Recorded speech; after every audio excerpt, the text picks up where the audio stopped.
بسم اللہ الرحمن الرحیم۔ علامہ غلام احمد پرویز صاحب کی تصنیف ابلیس و آدم۔ فمن تابع ہدای فلا خوف علیہم ولا هم یحزنون۔ وہی رہبر منزل حیات۔ اگرچہ عقل فسوں پیشہ لشکر انگیخت، تو دل گرفتہ نباشی کے عشق تنہا نیست۔ وہی انسان وادی آدمیت میں اترنے کو اترا، لیکن ابلیس کی بے پناہ قوتوں کو دیکھ کر سہم گیا، جو قدم قدم پر تصادم و تزاحم کے لیے آمادہ بیکار تھیں۔ ایسی محیب اور خوفناک وادی، اور یہ بالکل تنہا، کشمکش زندگی ایسی جان کاہ، اور یہ بے سر و سامان، آنے والے خطرات کے تصور سے اس کا جی بیٹھ گیا۔ خوف اور دہشت سے قدم لڑکھڑانے لگے۔ اس ہولناک منظر میں اس نے چاروں طرف دیکھا، لیکن کوئی معین و مددگار نظر نہ آیا۔ حسرت بھری نگاہیں اوپر کو اٹھیں اور ہمتاً التجا بن کر ایک بلند و بالا چوکھٹ سے جا ٹکرائیں۔ پکارنے والے نے یوں پکارا، اور جواب دینے والے نے اپنے ترحم ربوبیت سے اس طرح نوازا کہ سکون و طمانینت کی ہزار جنتیں اس کے قلب مضطرب میں آباد کر دیں۔ فرمایا، لا تہنوا ولا تحزنوا وانتم الاعلون۔ سورہ نمبر 3 آیت نمبر 138۔ دیکھو، نہ تو ہمت ہارو نہ غمگین ہو، تم ہی سب سے برتر و اعلیٰ ہو۔ کیوں گھبراتے ہو، کیوں خوف کھاتے ہو؟ تم تو دنیا میں سب سے بلند ہو، لیکن اس بلندی تک پہنچنے کا طریقہ یہ ہے کہ فَإِمَّا يَأْتِيَنَّكُم مِّنِّي هُدًى فَمَن تَبِعَ هُدَايَ فَلَا خَوْفٌ عَلَيْهِمْ وَلَا هُمْ يَحْزَنُونَ۔ سورۃ نمبر 2 آیت نمبر 38۔ جب ہماری جانب سے تمہاری طرف ہدایت آئے تو جو ہدایت کی پیروی کرے گا اس کے لیے کسی طرح کا کھٹکا اور کسی طرح کی غمگینی نہیں ہوگی۔ یہ مت خیال کر کہ اس ظلمت کدہ میں تجھے تنہا چھوڑ دیا گیا ہے۔ نور ازلی کی شمع فروزاں تیرے ساتھ ہے، پھر گھبرانا کیسا؟ اگرچہ عقل فسوں پیشہ لشکر انگیخت، تو دل گرفتہ نباشی کہ عشق تنہا نیست۔ ابلیس کی تمام لرزہ انگیز اور حوصلہ شکن قوتیں ایک طرف، اور ان کے مقابلہ کے لیے ہدایت خداوندی دوسری طرف۔ اس کے بعد انسان کو کسی دوسری چیز کی ضرورت نہ تھی۔ یہ سوال کہ کشمکش حیات میں متصادم قوتوں کے مقابلہ کے لیے انسان خود اپنا خضر راہ ہو سکتا ہے، یا اس کی رہنمائی کے لیے کسی خارجی روشنی کی بھی ضرورت ہے، بڑا اہم اور بنیادی ہے، اور شروع سے آج تک ارباب فکر و نظر کی توجہات کا مرکز بنا چلا آ رہا ہے۔ اس مقام تک پہنچنے سے بیشتر چند ایک ابتدائی مراحل کی وضاحت نہایت ضروری ہے۔ اصل مبحث شروع ہونے سے پہلے یہ بھی سمجھ لینا چاہیے کہ مذہب کا سارا دار و مدار وحی کے عقیدے پر ہے۔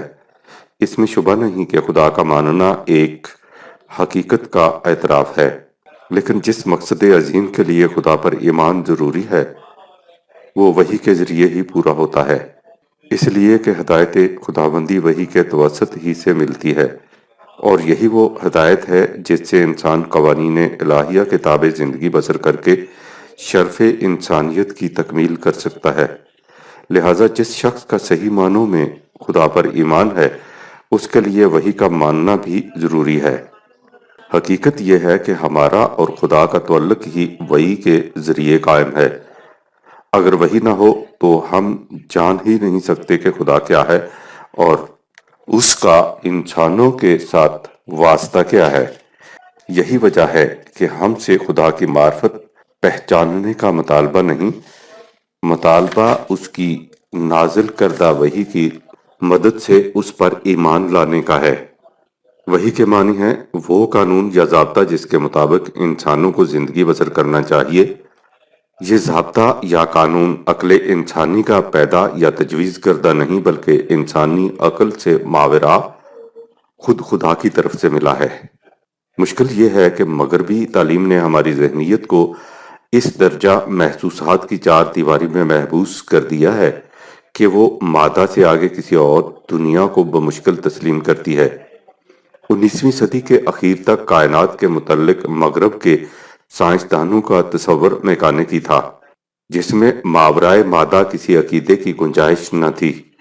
وہ تصور یورپ کی فکر گاہوں سے ایک عرصہ ہوا مردود قرار پا کر رخصت ہو چکا، لیکن ہمارے ہاں کی ذہنیتیں ابھی تک اسی تصور سے معاوف چلی آ رہی ہیں۔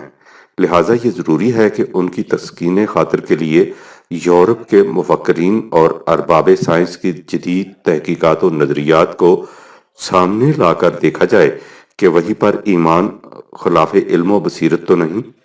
سب سے پہلے دیکھنا یہ ہے کہ کیا نوع انسانی کے سامنے کوئی سوال، پرابلم بھی ہے جسے اس کو بحیثیت انسان حل کرنا ہے۔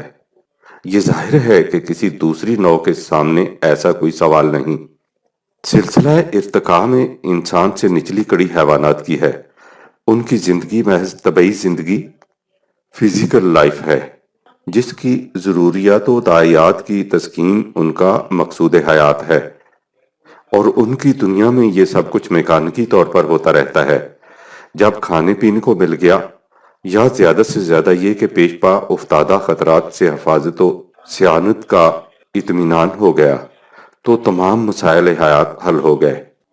اس کے بعد کوئی پیکان کاوش نہیں جو ان کے پیکر سکون میں وجہ اضطراب ہو، کوئی نشتر تجسس نہیں جو ان کی رگ طمانینت کے لیے باعث خلش ہو، کوئی اسرار و بواطن نہیں جن کی پردہ کشائی کا جنوں انہیں حیران و سرگرداں رکھے، کوئی رموز و غوامض نہیں جن کی گناہ و حقیقت سے آگہی کا تقاضا ان پر دن کا چین اور رات کی نیند حرام کر دے۔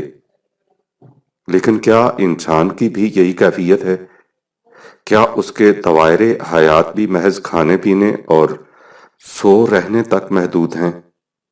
اس کا جواب نظر جھکائیے اور اپنے دل سے پوچھئے، اور نگاہ اٹھائیے تو انسانیت کی تاریخ سے دریافت کیجئے، اور پھر دیکھیے کہ عالم انفس و آفاق اس کے متعلق کیا کہتے ہیں۔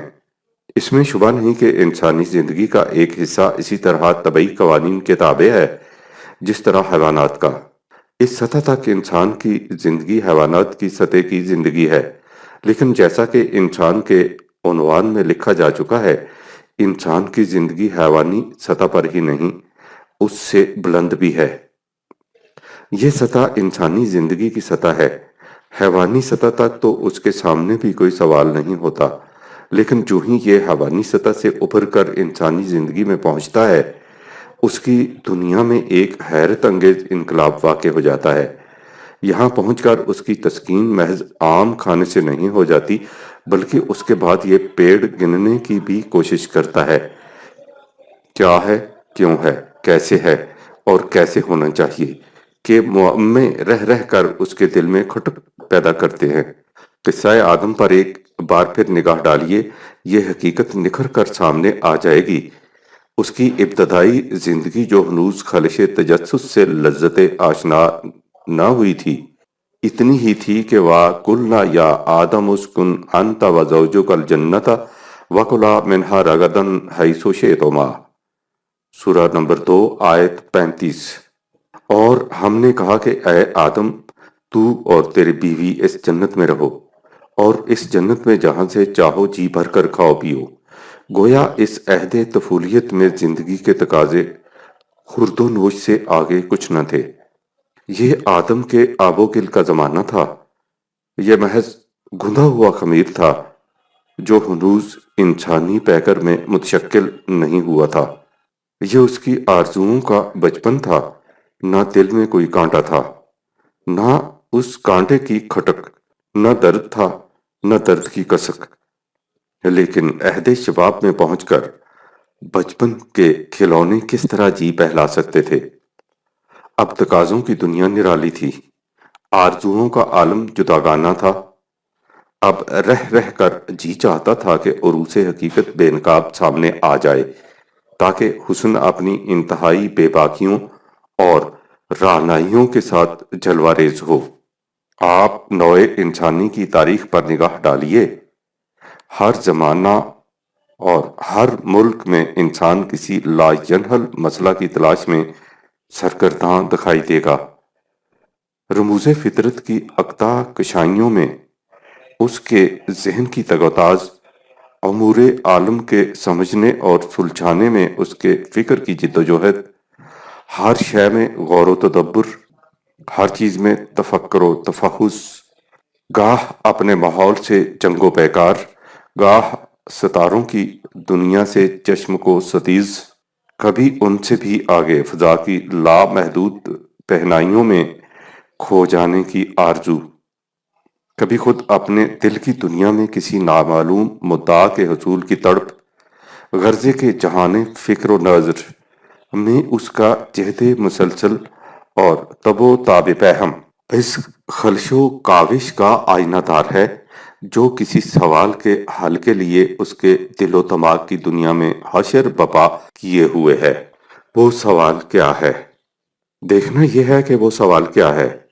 تفصیل اس اجمال کی طویل ہے، لیکن اصل حقیقت تک رہنمائی کے لیے قصہ آدم کے ایک اور لطیف گوشے کی طرف نگاہ اٹھائیے۔ آپ نے غور کیا ہے کہ ابلیس نے کیا کہہ کر آدم کو ورگلایا تھا؟ اس نے اس کے کان میں کیا سحر پھونکا تھا کہ یہ سب کچھ بھلا کر اس کے پیچھے ہو لیا؟ ظاہر ہے کہ وہ کوئی ایسی ہی بات ہوگی جو اس کے دل کی گہرائیوں میں مچل رہی ہوگی، جو اس کی آنکھوں میں انتہائی شوق بن کر آتی اور حسرت بن کر لوٹ جاتی ہوگی۔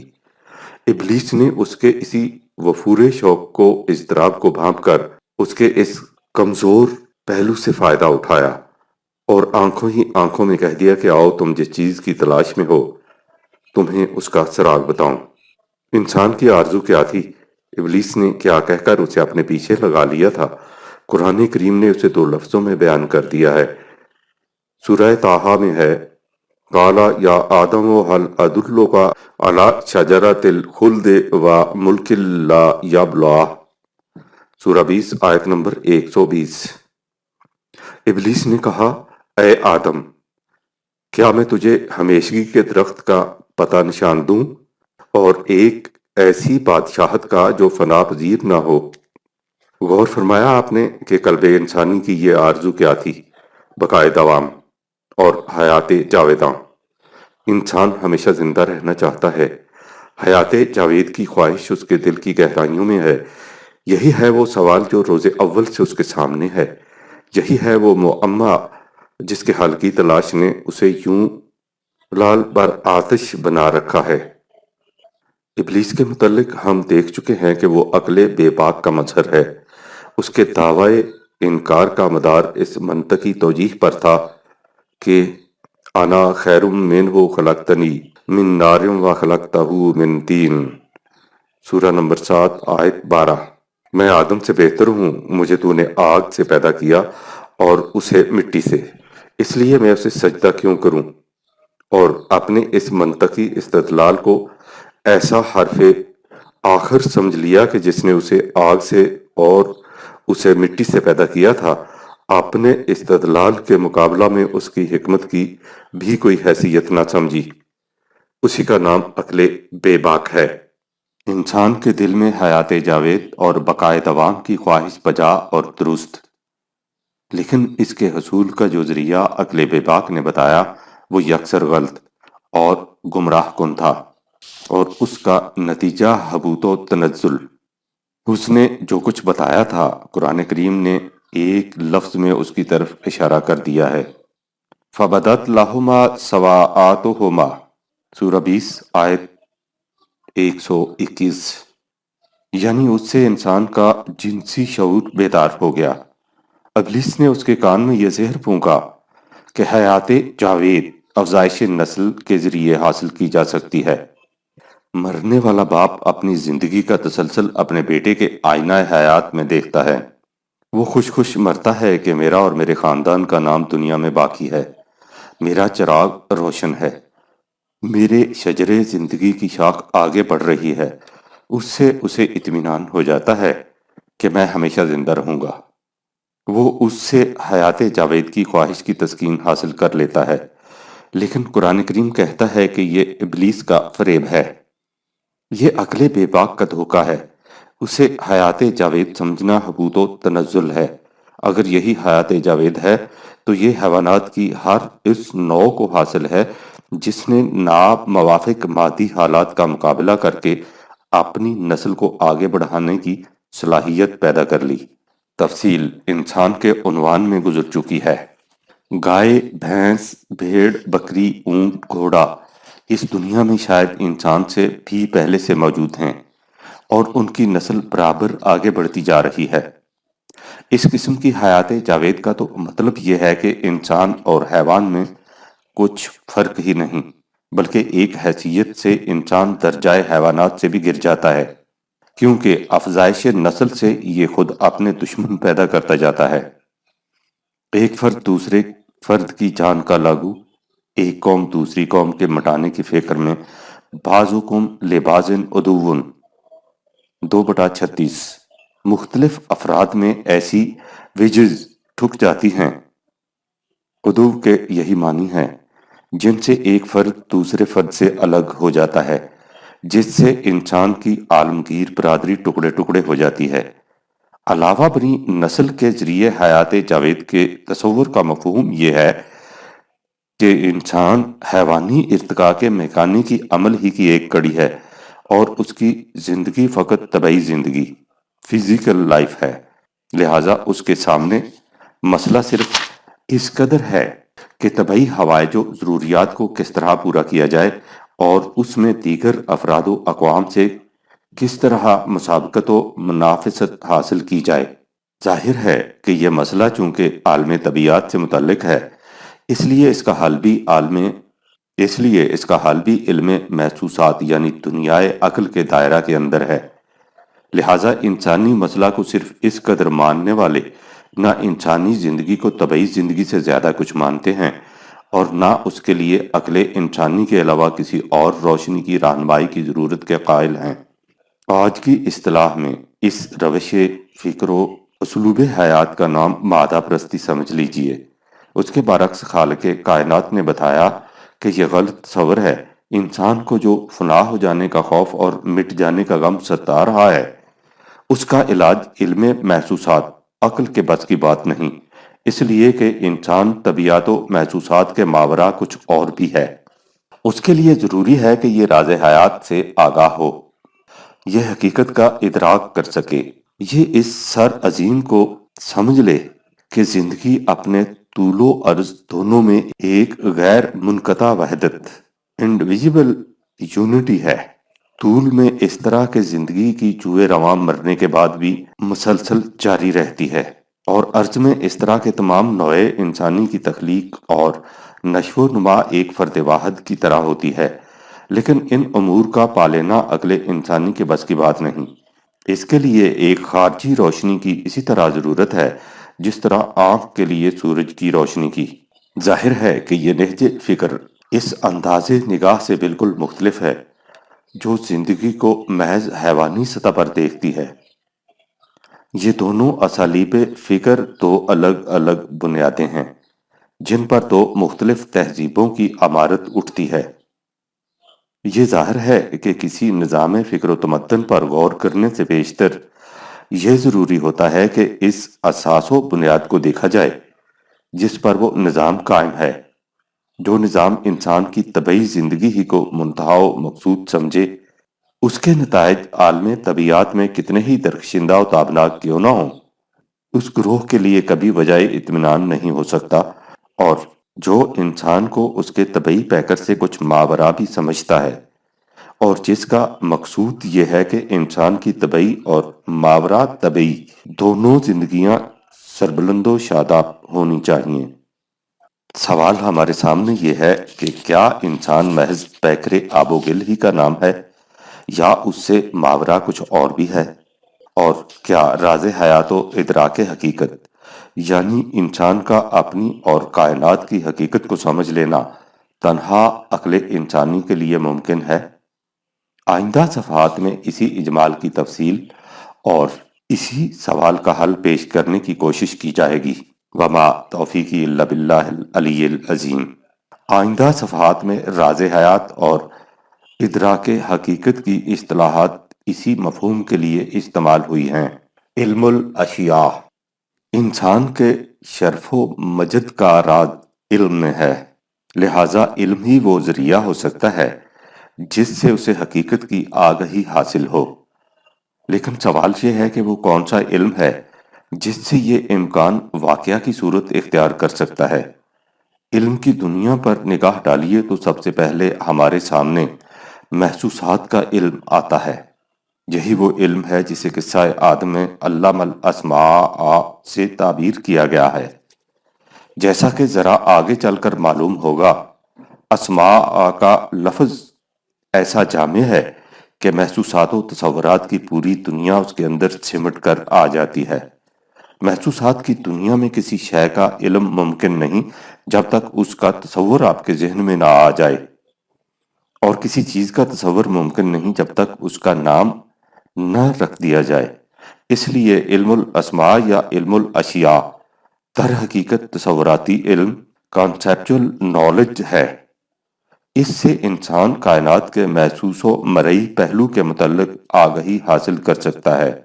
لہٰذا اس علم کی دنیا انسانی حواس، سینسز کے دائرہ تک محدود ہے، یعنی انسانی حواس، سینسز اسے جو معلومات، ڈیٹا بہم پہنچاتی ہیں، ان سے اسے اشیاء کائنات کا محسوس علم، پرسیپچول نالج حاصل ہوتا ہے، اور اس کا ذہن اس محسوس علم کے مختلف گوشوں میں باہمی امتزاج سے جو تصورات قائم کرتا ہے انہیں کانسیپچول نالج کہا جاتا ہے۔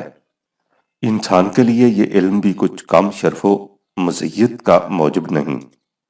دنیائے طبیعت، فزیکل ورلڈ کی تسخیر اسی علم کی بنا پر ہے۔ انسان کو غاروں سے نکال کر آسمان کی وسعتوں میں اذن بال کشائی اسی علم نے عطا کیا ہے۔ یہ بھی حقیقت ہے کہ انسان کو صرف حواس ہی نہیں دیے گئے بلکہ اس کے ساتھ قوت فکر و تمیز، انٹیلیکٹ بھی ودیت کی گئی ہے۔ قوت عقل کا فریضہ تنقید ہے، یعنی اس کی خبر رساں ایجنسیاں جو معلومات بہم پہنچاتی ہیں، عقل ان پر تنقید کر کے استدلال کے ذریعے اپنے حدود کے اندر صحیح اور غلط کا موازنہ کرتی ہے۔ عقل انسانی آنکھ دکھاتی ہے کہ چاند میں آدمی بیٹھا ہے۔ عقل اس خبر پر تنقید کرتی ہے اور استدلال کے ذریعہ اس نتیجہ پر پہنچتی ہے کہ اس میں آدمی نہیں ہو سکتا۔ یہ فریب نگاہ ہے۔ یا ہم دور سے دھواں اٹھتا دیکھتے ہیں تو عقل فیصلہ کر دیتی ہے کہ نیچے آگ ہے۔ اس طرح عقل انسانی جزیات سے استنباط نتائج کے بعد کلیات یا علت، کاز سے معلول، ایفیکٹ تک پہنچتی ہے۔ علم اور اس کے ساتھ عقل کی قوت تنقید انسان کی مابع الامتیاز خصوصیت ہے۔ تجارب و مشاہدات سے اصول متعین کرنا، ان اصولوں کی روشنی میں اشیاء کائنات سے کام لینا اور پھر ان سب کے ماحصل کو آگے منتقل کرنا اسی قوت کے بلبوتے پر ہے۔ انسان کے پاس اپنے اسلاف کا جس قدر سرمایہ ہے وہ اسی قوت کی بدولت جمع ہوا، اسی کی وجہ سے محفوظ ہے اور اسی کے ذریعے آگے منتقل ہوتا ہے۔ اس کے تمدن و عمرانیت کی متاع گراں بہا قوت عقل و فکر کی بنا پر روز بروز بڑھتی چلی جا رہی ہے۔ فلسفہ کلام، تاریخ، طبقات الارض، حیت، فلکیات، حیاتیات، طبیعت، ماورات طبیعت، علم النفس، معاشیات، سیاست مدن، تدبیر منازل، غرضے کے دنیائے محسوسات کے قدیم و جدید علوم و فنون، عقل و بصیرت، فہم و فراست، دانش و بینش، تدبر و تفکر اور شعور و ادراک ہی کے کرشمے ہیں۔ اس لیے قوت عقل کی عظمت سے کسے انکار ہو سکتا ہے؟ لیکن عقل کی اس عظمت و تفوق کے باوجود سوال یہ پیدا ہوتا ہے کہ کیا عقل اس حقیقت کا ادراک کر سکتی ہے جس کی طرف شروع میں اشارہ کیا گیا ہے؟ جو ہماری اس بحث کا نقطۂ ماسکہ اور مرکز ثقل ہے۔ کیا وہ اس سوال کا حل پیش کر سکتی ہے جس نے قلب انسان کو طلسم پیچ و تاب بنائے رکھا ہے؟ جیسا کہ پہلے لکھا جا چکا ہے، عقل یا علم استدلالی کا دائرہ عالم محسوسات ہے، لہٰذا سب سے پہلے یہ دیکھنا چاہیے کہ دنیا طبیعیات فزیکل ورلڈ میں جو محسوسات کی دنیا کا دوسرا نام ہے، عقلی اکتشافات کی کیا کیفیت ہے؟ کیا اس دائرہ میں انسانی تحقیقات اشیاء کی حقیقت کا علم حاصل کر سکی ہیں؟ طبیعیات کی دنیا مادہ میٹر سے متعلق ہے۔ 19ویں صدی عیسوی کے اخیر تک سائنسدانوں کی دنیا میں عام طور پر سمجھا یہ جاتا تھا کہ یہ کائنات فضا کی پہنائیوں سپیس میں ایک بے جان ڈلے کی طرح پڑی ہے اور چند قوانین کی روح سے جنہیں اندھی فطرت بروئے کار لاتی ہے، اس میں میکانیکی عمل جاری و ساری ہے۔ کل تک یہ تحقیق سائنس کے مسلمات میں سمجھی جاتی تھی۔ کائنات کے متعلق اس میکانیکی تصور میکینکسٹک کانسیپٹ آف یونیورس کا اثر یورپ کی تمام دنیائے فکر پر چھا رہا تھا، جس کا نتیجہ وہ تمدن ہے جو آج یورپ اور اس کے ساتھ باقی دنیا کو جہنم کے عمیق و محیب گڑھوں کی طرف کشاں کشاں لیے جا رہا ہے۔ لیکن 20ویں صدی کے شروع سے یورپ کی دنیائے سائنس میں ایک عظیم انقلاب کے آثار ابھرنے شروع ہوئے، جس نے چند ہی سال کے عرصہ میں مادیت، میٹیریلزم اور کائنات کے میکانیکی تصور کی بنیادوں میں تزلزل پیدا کر دیا۔ سب سے پہلے تحقیقات کا رخ اس طرف مڑا کہ جس چیز کو ہم ٹھوس اور جامد، سالڈ اینڈ انرٹ مادہ کہتے ہیں، وہ نہ ٹھوس ہے، نہ جامد اور نہ ہی اپنے اصطلاحی معنوں میں مادہ، بلکہ وہ برقیات، الیکٹرونز کا مجموعہ ہے جو ہر وقت گردش کرتے رہتے ہیں، اور یہ ظاہر ہے کہ برق، الیکٹریسٹی، توانائی، انرجی کے سوا اور کچھ نہیں۔ مادہ کے متعلق اب تحقیق یہ ہے کہ مادہ کیا ہے؟ تمام مادہ توانائی ہی کی ایک شکل ہے۔ در حقیقت کسی شے میں آخر کار انجماد، سولیڈٹی اور مادیت کا تصور ہی غلط ہے۔ جو کچھ موجود ہے محض توانائی ہے۔ آرلینز آف مین نالج، پیج 192۔ اس نظریہ کی روح سے مادہ کی دنیا در حقیقت غیر مادی دنیا قرار پا جاتی ہے۔ توانائی مادہ کی تعریف، ڈیفینیشن میں آتی ہی نہیں، اس لیے اب کائنات کی اصل مادہ نہیں بلکہ ماورائے مادہ سمجھی جاتی ہے۔ یہی چیز ہے جس کے متعلق جیسا کہ پہلے لکھا جا چکا ہے، سر جیمز جینز نے اپنی کتاب دی مسٹیریس یونیورس میں کہا ہے کہ کائنات نور کی سرب مہر لہریں ہیں۔ لیکن اس سے بھی آگے بڑھیے تو حکیم آئنسٹائن کے نظریہ اضافیت، ریلیٹیوٹی نے اس تصور میں مزید انقلاب پیدا کر دیا ہے۔ اس کا نظریہ زمان و مکان، theory of the time and space, ایک بے حد دقیق فنی مسئلہ ہے، لیکن اس نظریہ کی روح سے قائم شدہ تصور کے متعلق رسل کے الفاظ میں اتنا سمجھ لینا کافی ہوگا کہ نظریہ اضافیت نے زمان مکان میں سمو کر مادیت کے روایتی تصور کو فلاسفروں کے دلائل سے کہیں زیادہ مجروح کیا ہے۔ عقل عامہ کے نزدیک مادہ وہ ہے جو زمان میں قائم اور مکان میں گردش کرتا ہے، لیکن اضافیت کے قائل عالم طبیعیات کے نزدیک یہ تصور اب باطل ہے۔ اب مادہ کا ٹکڑا مختلف خصوصیات کا حامل ٹھوس ٹکڑا نہیں رہا، بلکہ باہمی مربوط حوادث کا مجموعہ قرار پا گیا ہے۔ Reconstruction of the religious thought in Islam, یعنی حکیم آئنسٹائن کی تحقیق کی روح سے مادہ کوئی ایسی شے نہیں جو ٹھوس اور جامد وجود رکھتی ہو، بلکہ وہ چند مربوط حوادث، انٹر ریلیٹڈ ایونٹس یا خیالات منجمد، کنڈنسڈ تھاٹس کا مجموعہ ہے جس کی اصل حرکت یا توانائی ہے۔ لہٰذا طبعی سائنس نے اب تمام اشیاء کو حرکت، موومنٹ میں تبدیل کر دیا ہے۔ کائنات جو ہمیں اشیاء کا مجموعہ نظر آتی ہے، ایک ٹھوس شے نہیں جو فضا میں پڑی ہے، یہ شے تھنگ ہے ہی نہیں بلکہ عمل، ایکٹ ہے، یا حوادث، ایونٹ کی عمارت۔ اندازہ فرمائیے کہ 19ویں صدی کے اواخر اور 20ویں صدی کے اوائل میں عالم طبیعیات میں کائنات کی اساس و بنیاد کے متعلق کس قدر عظیم الشان تبدیلی واقع ہو چکی ہے۔ یہ وہ تبدیلی ہے جس سے سائنس کو اپنی کوتاہیوں کا خود اعتراف ہو گیا ہے۔ Belief and action by Viscount Samuel, page 39۔ کائنات کا تصور اور اس کی وجہ سے اب مادیت کی بجائے کائنات کا روحانی تصور انصب قرار پا گیا ہے۔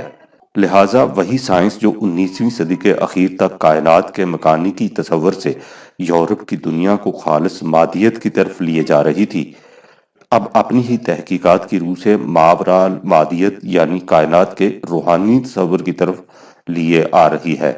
سچ ہے بقول بیکن، فلسفہ کا تھوڑا سا علم انسان کو دہریہ بنا دیتا ہے، لیکن اس کی گہرائیوں میں اتر کر انسان یکسر مذہب پرست بن کر نکلتا ہے۔ Samuel, page 41۔ اب تحقیق کے ایک دوسرے رخ کی طرف آئیے۔ مشہور فلاسفر برکلے کا نظریہ یہ تھا کہ جن چیزوں کا علم ہمیں حواس کے ذریعے حاصل ہوتا ہے ان کا وجود خارج میں نہیں ہوتا، وہ ہمارے ذہن کی پیداوار ہوتی ہیں۔ مثلا ایک پھول آپ کو سرخ نظر آ رہا ہے تو اس کی یہ سرخی پھول کے اندر موجود نہیں ہوتی، بلکہ روشنی کی لہریں دیکھنے والے کے دماغ پر ایسا اثر مرتب کرتی ہیں جس سے اسے سرخ رنگت کا احساس ہوتا ہے۔ ہمارے زمانہ میں پروفیسر وائٹ ہیڈ نے اس نظریہ کو مزید دلائل سے مستحکم کرنے کی کوشش کی ہے۔ اس سے ظاہر ہے کہ حواس کے ذریعے اشیاء کا جو علم ہمیں حاصل ہوتا ہے وہ در حقیقت فریب نگاہ ہے۔ اس حسین فریب کے متعلق پروفیسر ایڈنگٹن نے اپنے مختصر لیکن نہایت جامع lecture science and the unseen world میں بڑے دلکش انداز میں بحث کی ہے۔ وہ لکھتا ہے کہ ہم سب اس فریب میں مبتلا ہیں کہ نفس انسان کی گہرائیوں تک پہنچنا تو خیر ناممکن ہے، لیکن مادہ کی حقیقت آسانی سے سمجھ میں آ سکتی ہے۔ لیکن ذرا سوچئے کہ مادہ کی حقیقت کا علم ہمیں حاصل کس طرح ہوتا ہے۔ یہی ہوتا ہے نا کہ مادی شے سے کوئی اثر، انفلوئنس باہر آتا ہے اور ہمارے نظام عصبی کے کسی انتہائی کنارہ سے ٹکراتا ہے۔ اس سے ہمارے اندر کچھ طبیعیاتی اور کیمیائی، فزیکل اینڈ کیمیکل تبدیلیاں پیدا ہوتی ہیں جو اعصاب کے تاروں سے دماغ تک پہنچتی ہیں۔ وہاں پہنچنے پر ایک معمہ، مسٹری ظہور میں آتا ہے، یعنی انسان کے دل مائنڈ میں ایک خیالی تصور، امیج یا سنسنی کی کیفیت، سینسیشن پیدا ہوتی ہے جو اس تحریک یا ہیجان سے مختلف ہوتی ہے جو اعصاب میں ہوئی تھی، یعنی اعصاب نے اس شے کا اثر کچھ اور لیا تھا اور دل میں اس کا اثر کچھ اور پیدا ہوا۔ اس اثر سے جو نتیجہ حاصل کیا جاتا ہے وہی اس شے کا علم کہلاتا ہے۔ اس علم کے متعلق جو جی میں آئے کہیے، لیکن اتنا تو بدیہی ہے کہ یہ علم بہرحال شے متعلقہ کی اصل و حقیقت کا علم نہیں ہو سکتا، اس لیے کہ اس شے کی اصل و حقیقت اعصاب کے تاروں کے ذریعے ذہن انسانی تک پہنچ ہی نہیں سکتی۔ اعصاب کے ذریعے صرف وہ اثرات منتقل ہوتے ہیں جو انہوں نے اخذ کیے تھے۔ ان اثرات سے ہم ایک نتیجہ مستنبط کر لیتے ہیں، لہٰذا یہ استنباطی یا استخراجی علم انفرڈ نالج مادہ کے پیکر کا عکس ہوتا ہے، نہ کہ اس کی حقیقت۔ یہی وجہ ہے کہ مادی اشیاء سے متعلق علم کو محض رموز و اشارات، سمبلز کے ذریعے بیان کیا جاتا ہے، اور یہ ظاہر ہے کہ اشارات اسی صورت میں استعمال کیے جاتے ہیں جب کسی شے کی حقیقت کا علم نہ ہو، جیسے الجبرا میں ایکس کی علامت ایک نامعلوم مقدار، ان نون کوانٹٹی کی قائم مقام ہوتی ہے۔ ذہن انسانی ان اشارات کو اخذ کرتا رہتا ہے۔ ایک ہی قسم کے اشارات کو بار بار اخذ کرنے سے ان سے مرتب شدہ عکس پختہ ہو جاتا ہے، لیکن اس عکس کو اصل شے کی حقیقت سے کوئی تعلق نہیں ہوتا، لہٰذا ان اشیاء سے ہم حقیقت کا علم نہیں حاصل کر سکتے، جس طرح محتاع نشر الصوت براڈ کاسٹنگ اسٹیشن سے نشر شدہ آوازوں سے ہم براڈ کاسٹنگ اسٹیشن کی حقیقت کا علم حاصل نہیں کر سکتے۔ آج آپ اگر کسی عالم طبیعیات سے پوچھیں کہ اس نے ایتھر یا برقیہ الیکٹرون کے متعلق بالآخر کیا تحقیق کیا ہے، تو اس کا جواب ایسا نہیں ہوگا جیسے کسی میز یا کرسی کے متعلق کچھ بتا دیا جائے، بلکہ وہ چند اشارات، سمبلز اور ریاضی کی چند مساوات، ایکویشن گنا دے گا۔ اب اگر اس سے پوچھا جائے کہ یہ اشارات کیا بلا ہیں، تو اس کا جواب یہ ملے گا کہ علم طبیعیات کو اس سے کچھ واسطہ نہیں، اس علم کے پاس کوئی ایسا ذریعہ نہیں جس سے یہ اشارات کے نیچے اصل حقیقت کی گہرائی تک اتر سکے۔ دنیا طبیعیات کے متعلق ان اشارات اور مساوات ہی کا علم حاصل ہو سکتا ہے، نہ کہ اس فطرت کا جس کے مظہر یہ اشارات ہیں۔ Science and the unseen world, chapter 3۔ ان تصریحات کو سامنے رکھیے اور پھر سوچئے کہ عقل، علم استدلالی کے ذریعے غیر مرئی و غیر محسوس دنیا تو ایک طرف، خود محسوسات کی دنیا میں حقیقت کا علم کس قدر حاصل ہو سکتا ہے، اور سائنس اپنے نتائج مستخرجہ کے متعلق حتمی اور یقینی طور پر کیا کہہ سکتی ہے۔ یہی وجہ ہے کہ خود یورپ کے جلیل القدر محققین اب رفتہ رفتہ اس نتیجہ پر پہنچ رہے ہیں کہ علم محسوسات کے ذریعہ ادراک حقیقت ممکن نہیں۔ سر جیمز جینز کائنات کے مسئلہ پر نہایت عالمانہ بحث کرنے کے بعد جس نتیجہ پر پہنچا ہے وہ یہ ہے کہ جو کچھ کہا گیا ہے اور جو نتائج تجربتاً پیش کیے گئے ہیں، سچ تو یہ ہے کہ وہ تمام محض قیاسی اور غیر یقینی ہیں۔ ہم نے اس مسئلہ پر بحث کرنے کی کوشش کی ہے کہ کیا عہد حاضر کی سائنس ان مشکل مسائل کے متعلق جو ہمیشہ کے لیے ماورائے سرحد ادراک رکھے گئے ہیں کچھ کہہ سکتی ہے۔ ہم زیادہ سے زیادہ روشنی کی ایک مدھم کرن دیکھ پائے ہیں، اس سے زیادہ ہم کوئی دعویٰ نہیں کر سکتے، اور ہو سکتا ہے کہ یہ کرن بھی فریب نگاہ ہی ہو، اس لیے کہ اس باب میں ہمیں کچھ دیکھنے کے لیے اپنی آنکھوں پر بہت بوجھ ڈالنا پڑا ہے۔ سو آج یہ دعویٰ قطعاً نہیں ہو سکتا کہ دور حاضرہ کی سائنس کوئی یقینی اعلان کر سکتی ہے، بلکہ انسب یہ ہے کہ سائنس کو چاہیے کہ اس قسم کے اعلان کرنا چھوڑ دے۔ علم کے دریا کا رخ اکثر اوقات پیچھے کی طرف مڑتے بھی دیکھا گیا ہے۔ دا مسٹیریس یونیورس۔ ریڈن یونیورسٹی کا طبیعیات کا پروفیسر ڈاکٹر جیمز آرنلڈ کروتھر لکھتا ہے، نظام فطرت اپنی گہری بنیادی سادگی میں اس قدر تحیر انگیز ہے کہ دنیا سائنس میں کسی موضوع پر حرف آخر آخری انسان کے لیے ہی چھوڑ دینا پڑتا ہے۔ The great design, page 52۔ اسی کتاب میں علم الافلاک کا ماہر، کیلیفورنیا کی رصدگاہ کا ڈائریکٹر ڈاکٹر ایکٹن ستاروں کی دنیا کی کرشمہ سازیوں سے متحیر ہو کر لکھتا ہے، کائنات کی ابتدا اور اس کی انتہا کے متعلق ہم کچھ بھی نہیں جانتے۔ سر فرانسس ینگ ہیسبنڈ اپنے مقالہ میں لکھتا ہے، ہم سائنس سے جو کچھ معلوم کر سکتے ہیں وہ اتنا ہی ہے کہ علم کا سمندر بے کنار ہے، اور ہم یہی معلوم کر سکتے ہیں کہ ہم فطرت کے متعلق کبھی بھی کچھ نہیں جان سکتے۔ یہ تو تھے علماء طبیعیات، اب ایک عالم تاریخ کی زبان سے سنیے۔ پروفیسر الفریڈ کوبن نے سن 1942 میں تہذیب مغرب کی شکست و ریخت پر ایک کتاب لکھی تھی، جس میں اس نے ان تمام عناصر سے بحث کی تھی جو اس تہذیب کے اجزاء ہیں، اور اس کے بعد بتایا تھا کہ اس تہذیب کی تعمیر میں کس قدر خرابی کی صورت مضمر تھی۔ دنیا سائنس پر بحث کرتے ہوئے وہ لکھتا ہے، ہم کبھی یہ تصور نہیں کر سکتے، اور تو اور سائنس کی محدود دنیا میں بھی یہ قطعی حقیقت کا ادراک کر لیا گیا ہے، ایسا نہیں ہو سکتا جب تک اس تمام محسوس کائنات کا علم حاصل نہ ہو جائے۔ The crisis of civilisation, page 94-95۔ عقل، ریزن کے متعلق پروفیسر صاحب کا بیان یہ ہے کہ گزشتہ کچھ عرصہ سے عقل، ریزن کچھ ایسی راندہ ترقاع ہوئی ہے کہ اب اسے چند فریب خوردہ ماورا طبعی لوگوں کی متروک توہم پرستی خیال کیا جاتا ہے۔ آگے چل کر لکھتے ہیں، عہد حاضر کا سب سے بڑا امتیازی کارنامہ یہ ہے کہ اب چاروں طرف سے عقل اور عقل پرستی پر حملے ہونے شروع ہو گئے ہیں۔ سائنس نے خود عقل کے کلا پر دھاوا بول دیا ہے۔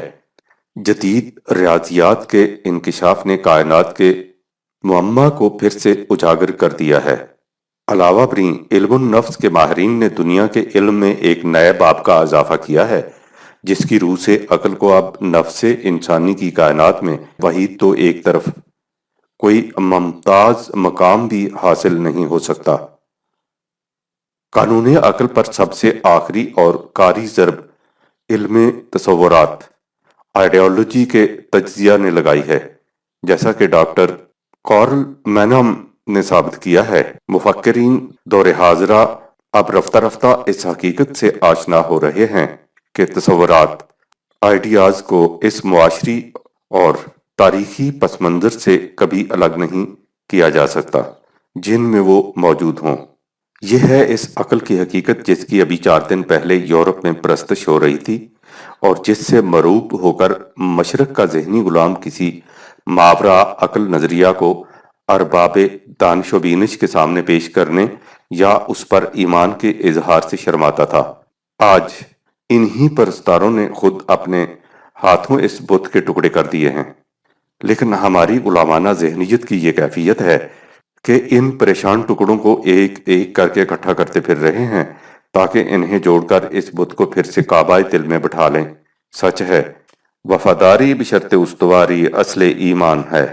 یہ ہے عقل کی محدودیت۔ لہٰذا جس طرح حد نگاہ سے آگے آنکھوں والا اور اندھا دونوں برابر ہوتے ہیں، سرحد عقل سے آگے عقل مند اور بے عقل دونوں یکساں ہوتے ہیں۔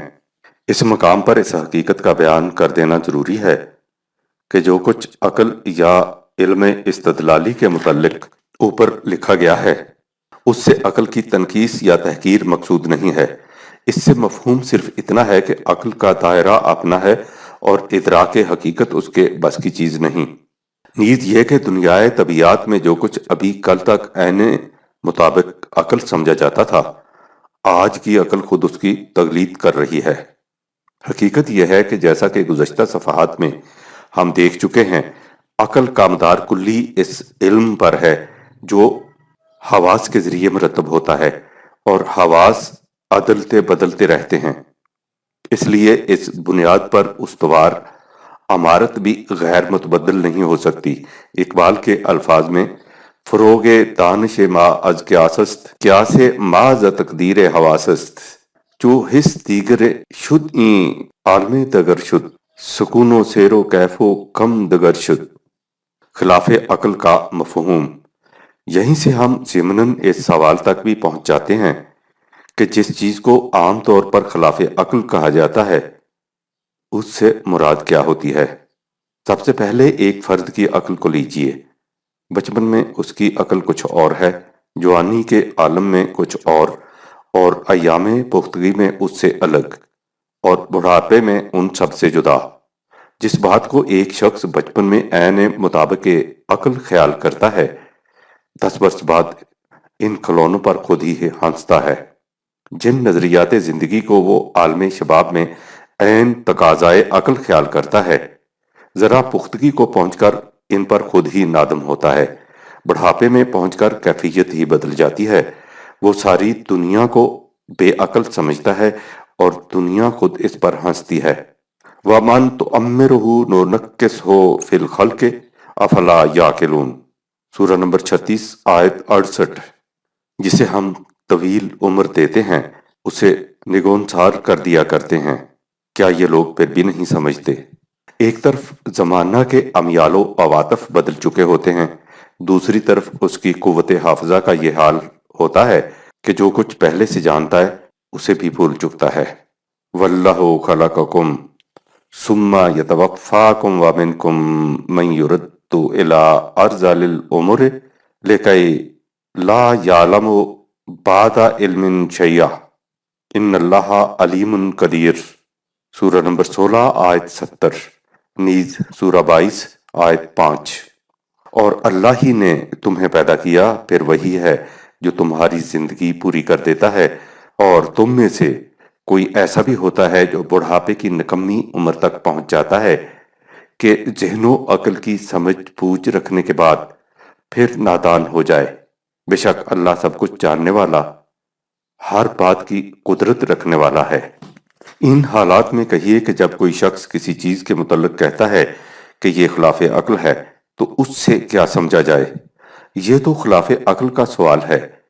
جس چیز کو وہ آج عین مطابق عقل کہتا ہے، کل ہی اسے خلاف عقل کہنے لگ جائے گا۔ پھر ایک شخص کی عمر کے مختلف ادوار کو چھوڑ کر ایک ہی عمر کے مختلف افراد کو دیکھیے۔ ان کی عقلوں کا تفاوت اس قدر بیان ہوتا ہے کہ جو چیز ایک شخص کے نزدیک عین مطابق عقل ہے، اسے دوسرا شخص سمجھنے کی بھی صلاحیت نہیں رکھتا۔ پھر افراد کو چھوڑ کر زمانہ کی عقل کو لیجئے۔ جس چیز کو ابھی 50 برس ادھر خلاف عقل کہا جاتا تھا، وہ آج عین مطابق عقل ہے۔ اگر کسی سے 20-30 برس ادھر کہا جاتا کہ ایک آدمی لندن کے کسی گوشے میں بات کرے تو دنیا کے کونے کونے میں بیک وقت پہنچ جاتی ہے، تو وہ اسے پاگل خانے بھجوانے کی کوشش کرتا۔ لیکن آج یہی خلاف عقل بات ہر شخص کے مشاہدہ کی چیز ہے، لہٰذا جس چیز کو ہم آج خلاف عقل کہتے ہیں، اس کی کیا دلیل ہے کہ وہ فی الواقع عقل کے خلاف ہے؟ خود مادہ اور دنیائے طبیعیات کے متعلق سائنس کی تحقیقات کے اختلاف، اور وہ بھی صدیوں میں نہیں بلکہ چند سال کے عرصہ میں گزشتہ صفحات میں ہماری نظر سے گزر چکے ہیں۔ ایسے اختلاف جو فرعی اور جزئی نہیں بلکہ اصولی اور کلی ہیں۔ کہیے کہ جو چیز یوں عدلنے بدلنے والی ہو، اسے ادراک حقائق کا قابل اعتماد ذریعہ کیسے قرار دیا جا سکے؟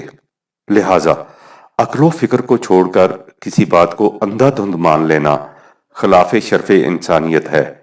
تو کسی بات سے محض اس لیے انکار کر دینا کہ وہ میری یا میرے زمانہ کی عقل کے خلاف ہے، یہ بھی انتہائی حماقت اور ضد ہے۔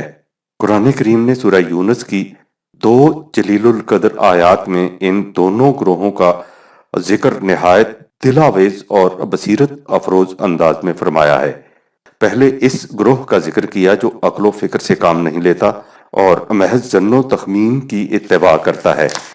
وَمَا يَتَّبِعُ أَكْثَرُهُمْ إِلَّا ظَنًّا إِنَّ الظَّنَّ لَا يُغْنِي مِنَ الْحَقِّ شَيْئًا إِنَّ اللَّهَ عَلِيمٌ بِمَا يَفْعَلُونَ سورہ 10 آیت نمبر 36۔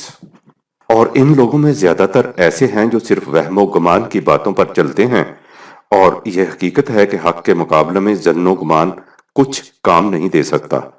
یہ جو کچھ کر رہے ہیں، اللہ اس سے بے خبر نہیں۔ دوسرا گروہ وہ ہے جو حقیقت سے محض اس لیے انکار کر دیتا ہے کہ وہ اس کی عقل کے خلاف ہے اور اس کے اپنے احاطۂ علم میں نہیں آ سکتی۔ بل کذبوا بما لم یحیطوا بعلمہ ولما یاتہم تاویلہ کذالک کذب الذین من قبلہم فانظر کیف کان عاقبۃ الظالمین سورہ 10 آیت نمبر 39۔ نہیں، یہ بات نہیں ہے۔ اصل حقیقت یہ ہے کہ جس بات پر یہ اپنے علم سے احاطہ نہ کر سکے اور جس بات کا نتیجہ بھی پیش نہیں آیا، اس کے جھٹلانے پر آمادہ ہو گئے۔ ٹھیک اسی طرح ان لوگوں نے بھی جھٹلایا تھا جو ان سے پہلے گزر چکے ہیں۔ تو دیکھو ظلم کرنے والوں کا کیسا کچھ انجام ہو چکا ہے۔ غور سے دیکھیے تو انکار و وجود کے جس قدر گوشے نظر آئیں گے، وہ انہی 2 کیفیتوں کے مظہر ہوں گے۔ صحیح روش یہ ہے کہ ظن و تخمین پر بھروسہ کرنے والوں کو چاہیے کہ فکر و نظر سے کام لیں، اور تنہا اپنی عقل پر بھروسہ کرنے والوں کو چاہیے کہ عقل کی محدودیت کو بھی پیش نظر رکھیں۔ گزشتہ صفحات میں جو کچھ لکھا گیا ہے، اس سے یہ حقیقت ہمارے سامنے آ گئی کہ سائنس یا علم محسوسات کی روح سے کلی حقیقت کا ادراک نہیں ہو سکتا۔ J.W.N. سولون اپنی کتاب لیمیٹیشنز آف سائنس میں لکھتا ہے، سائنس کو اب اپنے متعلق احساس ہو گیا ہے، اس لیے اب اس میں فروتنی اور انکسار بھی آ گیا ہے۔ اب ہمیں یہ نہیں پڑھایا جاتا کہ حقیقت کا علم حاصل کرنے کے لیے سائنس کا طریقہ ہی واحد طریقہ ہے۔ واحد طریقہ تو ایک طرف، اب تو دنیائے سائنس کے مشاہیر اس امر پر مصر ہیں، اور بڑی شدت سے مصر، کہ یہاں تک ادراک حقیقت کا تعلق ہے سائنس صرف جزوی سا علم بہم پہنچا سکتی ہے۔ دنیائے معاملات اور عقل، ہم دیکھ چکے ہیں کہ اور تو اور خود عالم طبیعیات میں بھی حقیقت کا ادراک عقل کے بس کی چیز نہیں۔ اب سائنس اور فلسفہ کی دنیا سے نیچے اتر کر معاملات کی دنیا میں آئیے اور دیکھیے کہ کیا اس دنیا میں بھی عقل انسانی رہنمائی کے لیے کافی ہو سکتی ہے۔ ہم پہلے لکھ چکے ہیں کہ وہی نظام انسانی ذات کے داعیات و مقتضیات کی تسکین کر سکتا ہے جو حقیقت پر مبنی ہو، اور چونکہ عقل ادراک حقیقت نہیں کر سکتی، اس لیے یہ ظاہر ہے کہ عقل کی روح سے وضع و متشکل کردہ نظام انسانی معاملات کی دنیا میں کبھی فلاح و سعادت کے نتائج پیدا نہیں کر سکتا۔ اس باب میں عقل کی ناقصیت فقط اتنی ہی نہیں کہ اس کا دائرہ محدود ہے، بلکہ اس کی کمزوری اس سے بھی کہیں گہری ہے۔ ظاہر ہے کہ انسان پتھر نہیں، اس کے سینے میں جذبات کا ایک طوفان ہے جو ہر وقت متلاطم رہتا ہے۔ جذبات اور عقل کی کشمکش ایسی اور بدیہی ہے جس کے لیے کسی دلیل کی ضرورت نہیں۔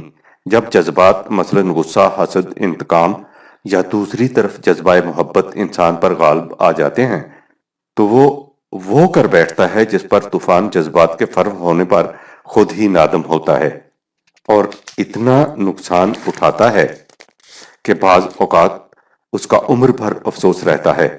حتیٰ کہ بعض مقامات پر انسان جذبات سے مغلوب ہو کر جان تک پر کھیل جاتا ہے۔ ایک بیمار جانتا ہے کہ فلاں چیز کھانے سے مرض بڑھ جائے گا، لیکن جاننے کے باوجود اسے کھا لیتا ہے، اس کی سزا بھگتتا ہے۔ ایک شخص جانتا ہے کہ قتل کی سزا موت ہے، لیکن جوش انتقام میں اندھا ہو جاتا ہے اور پھانسی کے تختے پر لٹک جاتا ہے۔ یہاں تک تو بدیہیات کی حدیں تھیں جن کے اندر ہم محسوس کر لیتے ہیں کہ فلاں عمل جذبات کے ماتحت سرزد ہوا ہے اور فلاں تقاضائے عقل سے، لیکن قیامت تو اس سے آگے بڑھ کر شروع ہوتی ہے جہاں عقل ہیلا جو خود جذبات سے متاثر ہو کر انسان کو ناصح مشفق کے نقاب میں فریب دیتی ہے۔ اس باب میں علم تجزیہ نفس، فزیو انالیسس نے ایک حد تک ان حقیقتوں کا اکتشاف کیا ہے جو اس سے بیشتر پردہ شہود پر نہ آئی تھیں۔ ہرچند یہ فن ابھی اپنے عہد طفولیت میں ہے، لیکن بائی ہمہ اس نے نفسیاتی دنیا میں فی الواقع ایک نئے باب کا اضافہ کیا ہے۔ یعنی ہوتا یہ ہے کہ انسانی خواہش کا ایک تقاضا ہوتا ہے، عقل اس کے جواز کے لیے منطقی توجیہات تراشتی ہے اور اس مقصد کے حصول کے لیے ایسے دلائل پیش کرتی ہے کہ یہ سب کچھ عین مطابق عقل معلوم ہوتا ہے، حالانکہ وہ یکسر جذبات کے داعیات پر مبنی ہوتا ہے۔ فریب کشمکش عقل دیدنی دارت کہ میرے قافلہ و ذوق رہزنی دارت، کہیے کہ تنہا عقل کی رہنمائی انسان کو ہلاکت و بربادی کے کس جہنم کی طرف لے جائے گی۔ فلسفہ قدیم و جدید دونوں اس حقیقت پر متفق ہیں کہ ہماری سعی و عمل کے محرکات ہمارے جذبات ہوتے ہیں۔ ارسطو کے الفاظ میں عقل ہماری کسی قوت کو متحرک نہیں کر سکتی، اس لیے ہر عمل جو ارادتاً سرزد ہو، بظاہر کتنا ہی معقول، مبنی بر عقل کیوں نہ نظر آئے، در حقیقت ہمارے مفاد پر مبنی ہوتا ہے، اور مفاد کے لیے ضروری ہے کہ اس کی بنیاد جذبات پر ہو۔ قوت ارادی کو آمادہ بعقل کرنے کے لیے مفاد کا احساس نہایت ضروری ہے، اس کے سوا اس کے لیے اور کوئی جذبہ محرک نہیں ہو سکتا۔ مسٹیسزم بائی ایولین انڈرہل۔ ڈاکٹر جوٹ اپنی کتاب گائیڈ ٹو ماڈرن تھاٹس میں رقم تراز ہے۔ عقل در حقیقت ہماری خواہشات کی لونڈی ہے۔ اس کا کام یہ ہے کہ ہم جن مقاصد کو غیر شعوری طور پر حاصل کرنے کی خواہش کریں ان کے حصول کے لیے ذرائع فہم پہنچا دے، اور جو کچھ ہم کرنا چاہیں اس کے جواز کے لیے دلائل تلاش کر کے مہیا کر دے۔ دنیا میں آج جس قدر فتنہ و فساد برپا ہے، محض اس لیے ہے کہ ہر شخص اور ہر گروہ اپنے جذبات کی تسکین اور اپنی خواہشات کی تکمیل چاہتا ہے۔ عقل کی ہنرمندی ان جذبات و خواہشات کی تکمیل کے لیے ذرائع فہم پہنچاتی ہے۔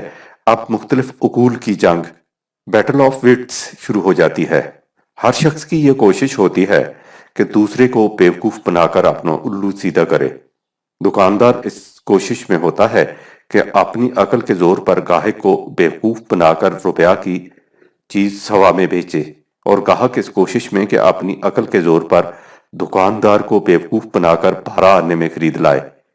یہ چھوٹے پیمانے پر ہے، بڑے پیمانے پر سلطنتوں اور مملکتوں کے معاملات اسی نہج پر طے پاتے ہیں۔ عقل پرستوں کی ساری سیاست کا مدار انہی ہیلا کاریوں پر ہے۔ بعضکم لبعض عدو، قیامت ہے کہ انسان نوع انسان کا شکاری ہے۔ جس کی عقل غالب آ جائے وہی کامیاب و کامران۔ اس کے سامنے سب قوانین و دساتیر، اصول و مسلمات دھرے کے دھرے رہ جاتے ہیں۔ دنیا میں یہی کچھ ہوتا چلا آیا ہے اور یہی کچھ آج ہو رہا ہے۔ دانه نیکا رد حاصل بورد، امتی بر امتی دیگر چارد. از ضعیفان نارو بودن حکمت است، از تنیشا جارو بودن حکمت است. شیوای تذیب نو آدم دری است، پردای آدم دری سوداگری است. یہی وجہ ہے کہ جو شخص اپنے جذبات کی تسکین ہی کو مقصود زندگی سمجھتا ہے، علم و عقل کے باوجود فلاح و سعادت کی راہ سے محروم رہتا ہے، اس لیے کہ اس کا علم اور اس کی عقل اس کی صحیح رہنمائی کے بجائے اس کی خواہشات کی تکمیل کے اسباب و ذرائع بہم پہنچاتے ہیں۔ اسی لیے قرآن کریم نے عقل و علم کی اہمیت پر زور دینے کے ساتھ ہی اس حقیقت کو بھی بے نقاب کر دیا کہ جب عقل جذبات کے تابع ہو کر چلے تو انسان سعادت کی راہ نہیں پا سکتا۔ ارشاد ہے، افرائیت من اتخذ الہہ ہواہ افلا تذکرون، سورہ 45 آیت نمبر 23۔ کیا تم نے ایسے لوگوں کی حالت پر غور کیا جنہوں نے اپنے جذبات ہی کو اپنا خدا بنا رکھا ہے؟ چنانچہ ایسے شخص کی اس بے راہ روی کا نتیجہ یہ ہوتا ہے کہ اس کے علم و عقل کے باوجود خدا کا قانون صحیح راستے کو اس کی نگاہوں سے اوجھل کر دیتا ہے۔ اس کے کانوں پر اور دل پر مہریں لگ جاتی ہیں اور اس کی آنکھوں پر پردے پڑ جاتے ہیں۔ اب ظاہر ہے کہ خدا کے قانون کی روح سے جس شخص کی حالت یہ ہو جائے اسے کون صحیح راستے پر لا سکتا ہے؟ کیا تم لوگ ایسی کھلی کھلی باتوں کے بعد بھی نصیحت حاصل نہیں کرتے؟ سماعت و بصارت و قلب، یہی تو ذرائع علم تھے، لیکن جب عقل و علم جذبات و خواہشات کے تابع ہو جائیں تو کانوں اور آنکھوں پر پردے پڑ جاتے ہیں اور دل غلافوں میں لپٹ جاتا ہے۔ اس لیے قرآن کریم نے کہہ دیا کہ علم کے لیے، یعنی علم حقیقی جس کی تفصیل چند قدم آگے چل کر آئے گی، کسی کے جذبات کا اتباع جائز نہیں۔ وَكَذَلِكَ أَنزَلْنَاهُ حُكْمًا عَرَبِيًّا وَلَئِنِ اتَّبَعْتَ أَهْوَاءَهُمْ بَعْدَ مَا جَاءَكَ مِنَ الْعِلْمِ مَا لَكَ مِنَ اللَّهِ مِنْ وَلِيٍّ وَلَا وَاقٍ، سورہ نمبر 23 آیت نمبر 37۔ اور اسی طرح ہم نے اسے یعنی قرآن کو بالکل واضح انداز میں اتارا۔ اگر حصول علم کے بعد تو نے ان لوگوں کے جذبات کی پیروی کی تو سمجھ لے کہ پھر اللہ کے مقابلہ میں نہ تو تیرا کوئی کارساز ہوگا نہ بچانے والا۔ انسانی جذبات راستہ کے پرفریب مناظر رنگ و بو میں الجھ کر رہ جانا چاہتے ہیں، لیکن جس کی نگاہوں کے سامنے حقیقت کی روشنی ہو وہ منزل کی سوچتا ہے، خواہ وہ منزل دور اور راستہ پرخطر ہی کیوں نہ ہو۔ قصہ قارون کے ضمن میں فرمایا، فَخَرَجَ عَلَىٰ قَوْمِهِ فِي زِینَتِهِ وَلَا يُلَقَّاهَا إِلَّا الصَّابِرُونَ، سورہ نمبر 28 آیت نمبر 89-80۔ چنانچہ جب ایسا ہوا کہ قارون اپنی قوم کے سامنے اپنی آرائش اور ساز و سامان کے ساتھ نکلا تو جو لوگ صرف حیات دنیوی اور اس کے ساز و سامان ہی کے طالب تھے وہ کہنے لگے، اے کاش ہمارے پاس بھی یہی عیش و عشرت کے سامان اور اسباب تنم ہوتے جو قارون کو دیے گئے ہیں۔ بلا شبہ بلا شبہ وہ بڑا ہی نصیباور ہے، مگر ان لوگوں نے جو علم کی روشنی رکھتے تھے ان کی یہ باتیں سن کر یہی کہا، تمہارا ناس ہو، جو حصہ خدا کے قانون کے مطابق دنیا اور آخرت میں ملتا ہے وہی ان لوگوں کے لیے بہترین چیز ہے جو ایمان لے آئے ہوں اور ساتھ ہی نیکوکار بھی ہوں، مگر وہ حصہ صرف انہی لوگوں کو دیا جاتا ہے جو اپنے پروگرام پر استقامت کے ساتھ عمل پیرا رہیں۔ یہی وجہ ہے کہ مفاد عاجلہ ہی کو اصل حیات سمجھنے والوں اور یوں اپنے جذبات کی تسکین میں کامیابی محسوس کرنے والوں کا علم جذبات کی چار دیواری میں سمٹ کر رہ جاتا ہے اور ان کی نگاہوں کو مجمل حقیقت تک نہیں پہنچنے دیتا۔ وَمَا لَهُم بِهِ مِنْ عِلْمٍ وَهُوَ أَعْلَمُ بِمَنِ اهْتَدَىٰ، سورہ نمبر 53 آیت 28-30۔ اور انہیں اس کے متعلق کچھ بھی علم نہیں ہے، وہ لوگ محض ظن و گمان کی پیروی کر رہے ہیں، اور ظاہر ہے کہ حقیقت کے متعلق یہ ظن و تخمین ذرا بھی فائدہ نہیں دے سکتے۔ تو اے پیغمبر اسلام، جو لوگ ہمارے ذکر کو سنتے اور اس پر کاربند ہونے سے آراز اور روگردانی کا معاملہ کریں اور صرف دنیوی زندگی ہی کے طلبگار ہوں، تو تم بھی ان سے آراز کرو اور ان کی مطلق پرواہ نہ کرو۔ ان بدنصیبوں کا مبلغ علم اتنا ہی ہے، وہ اپنی قبول حق کی صلاحیت کو کھو چکے ہیں اور اس کے علاوہ وہ اب کچھ کر نہیں سکتے۔ یقیناً جو لوگ خدا کے راستہ سے گم ہو گئے ہیں تمہارا پروردگار انہیں خوب جانتا ہے، اور وہ انہیں بھی خوب جانتا ہے جو حقیقت کا راستہ پا گئے ہیں۔ رفتہ رفتہ اس کی حالت یہ ہو جاتی ہے کہ اس کی عقل یکسر جذبات کے تابع ہو جاتی ہے اور وہ غلط راستہ پر چلنے کے باوجود سمجھتا یہ ہے کہ بالکل راہ راست پر ہوں۔ یہ شقاوت انسانی کی آخری حد ہے۔ وَمَن يَعْشُ عَن ذِكْرِ الرَّحْمَٰنِ نُقَيِّضْ لَهُ سُلْطَانًا فَهُوَ لَهُ قَرِينٌ وَإِنَّهُمْ لَيَصُدُّونَهُمْ عَنِ السَّبِيلِ وَيَحْسَبُونَ أَنَّهُمْ مُهْتَدُونَ، سورہ نمبر 43 آیت نمبر 36-37۔ اور جو لوگ خدائے رحمان کے ذکر، نصیحت و احکام الہی سے منہ موڑ لیتے ہیں، ہم ان کے لیے ایک شیطان مقرر کر دیتے ہیں جو ان پر مسلط ہو جاتا ہے، بس پھر وہی ان کا ساتھی اور ہم نشیں ہوتا ہے۔ اور دیکھو پھر ایسا ہوتا ہے کہ یہی لوگ خود افراد نسل انسانی کو حقیقت کے راستہ سے روکنے لگتے ہیں اور خود ہی ایک دوسرے کے لیے شیطان بن جاتے ہیں اور یہی سمجھتے رہتے ہیں کہ وہ صحیح راستہ پر چل رہے ہیں۔ یہی وہ مقام ہے جس کے متعلق فرمایا کہ باوجود آنکھیں رکھنے کے انسان اندھا ہو جاتا ہے، سب کچھ دیکھتا بھالتا ہے لیکن تباہی کے جہنم کی طرف چلا جاتا ہے۔ اقوام سابقہ کے قصص کے سلسلہ میں فرمایا، وَآدَمَ وَثَمُودَ وَقَدْ تَبَيَّنَ لَكُم مِّن مَّسَاكِنِهِمْ وَزَيَّنَ لَهُمُ الشَّيْطَانُ أَعْمَالَهُمْ فَصَدُّوهُمْ عَنِ السَّبِيلِ وَكَانُوا مُسْتَبْصِرِينَ، سورہ نمبر 29 آیت 38۔ اور دیکھو ہم نے عاد و سمود جیسی زبردست قوموں کو بھی تباہ و برباد کر دیا، ان کی تباہی کچھ چھپی ہوئی نہیں ہے، ان کی آبادیوں سے تم پر تباہی کی یہ داستان خوب آشکارا ہو چکی ہے۔ یہ تباہی کیوں آئی؟ محض اس لیے کہ شیطان نے ان کی بد عملیوں کو ان کی نگاہوں میں خوشنما بنا رکھا تھا اور وہ انہیں متواتر حق کے راستے سے روکتا رہا، چنانچہ بار بار کی خدائی تہنیتوں کے باوجود انہیں اپنی بے راہ روی کا احساس تک نہ ہو سکا۔ اور یہ بات نہیں تھی کہ وہ اندھے ہو چکے ہوں یا انہیں نظر نہ آتا ہو، دنیاوی معاملات میں وہ ویسے بڑے ہوشیار اور دیدہ ور تھے۔ اس کی تفسیر دوسرے مقام پر ان الفاظ میں بیان ہوئی ہے، وَلَقَدْ مَكَّنَّاهُمْ فِي مَا إِن مَّكَّنَّاكُمْ فِيهِ وَحَاقَّ بِهِم مَّا كَانُوا بِهِ يَسْتَهْزِئُونَ، سورہ 46 آیت نمبر 26۔ اور ہم نے زمین میں انہیں اتنا اقتدار دے رکھا تھا جتنا تمہیں بھی نہیں دیا، اور ہم نے انہیں دیکھنے کے لیے آنکھیں، سننے کے لیے کان اور سمجھنے کے لیے دل دے رکھے تھے، مگر ان کی وہ آنکھیں، کان اور دل کچھ بھی کام نہ آ سکے، کیونکہ وہ ان کی قبول حق کی صلاحیت کو خود ہی کھو چکے تھے، اس وجہ سے کہ وہ آیات الہی کا ضد اور ہٹ دھرمی سے انکار کیا کرتے تھے، اور اس حد تک پہنچ کر صلاحیت باقی نہیں رہا کرتی، اور بالآخر جن چیزوں کا وہ مذاق اڑایا کرتے تھے، یعنی عذاب الہی، وہ ان پر نازل ہو کر رہیں۔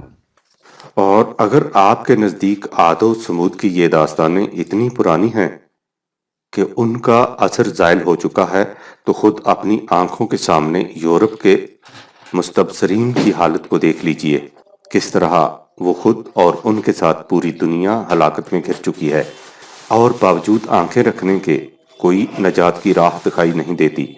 دکھائی دے بھی کس طرح، ایک تو عقل خود محدود، پھر اس پر وہ امیال و عواطف سے متاثر اور جذبات کے نرگے میں گری ہوئی۔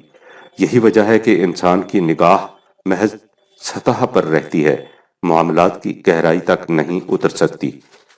اسی لیے فرمایا، وعسى أن تكرهوا شيئا وهو خير لكم وعسى أن تحبوا شيئا وهو شر لكم والله يعلم وأنتم لا تعلمون۔